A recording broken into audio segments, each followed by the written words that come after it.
Est-ce que vous voulez un passage très clair sur le fait qu'un chrétien ne peut pas perdre son salut? Eh bien, on va aller en Jean chapitre 10, versets 28 et 29. Jésus y dit concernant les brebis, je leur donne la vie éternelle et elles ne périront jamais et personne ne pourra les ravir de ma main.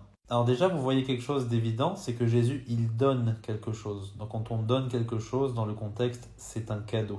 D'accord? Et c'est ce que Paul va expliquer dans ses épîtres. La vie éternelle, c'est un cadeau gratuit.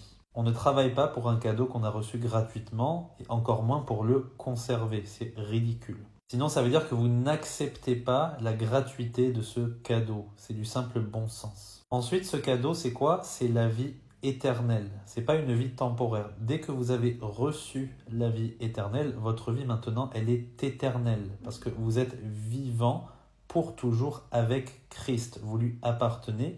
Il y a un lien parfait qui a été établi entre lui et vous. Ensuite, Jésus dit, elles ne périront jamais. Donc si on a reçu ce cadeau, on ne va jamais périr.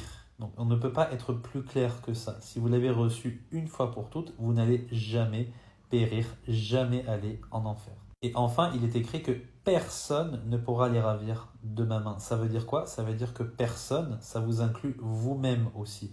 Vous ne pouvez pas vous éloigner de la main du Christ. Christ est évidemment beaucoup plus puissant que vous. Si vous lui appartenez, c'est pour toujours. Mais comme si ce n'était pas suffisant, regardez le verset 29. Mon Père qui me les a donnés est plus grand que tous.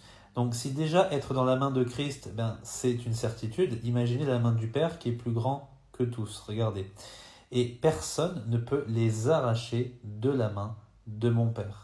Donc bon courage pour perdre votre salut une fois que vous êtes en Jésus-Christ. Vous êtes dans la main du Fils et dans la main du Père qui est plus grand que tous. C'est pour ça que les gens qui ne comprennent pas le fait que le salut est éternel vont toujours chercher des excuses pour minimiser des versets comme ça qui sont extrêmement clairs.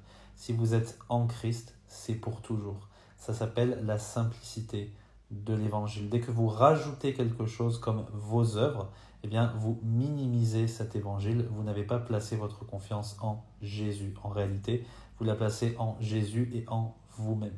Et ça fait que vous n'êtes pas sauvé une seule seconde. Seulement si vous croyez en Christ, seul vous serez sauvé. J'espère que c'est clair pour vous. Que Dieu vous bénisse.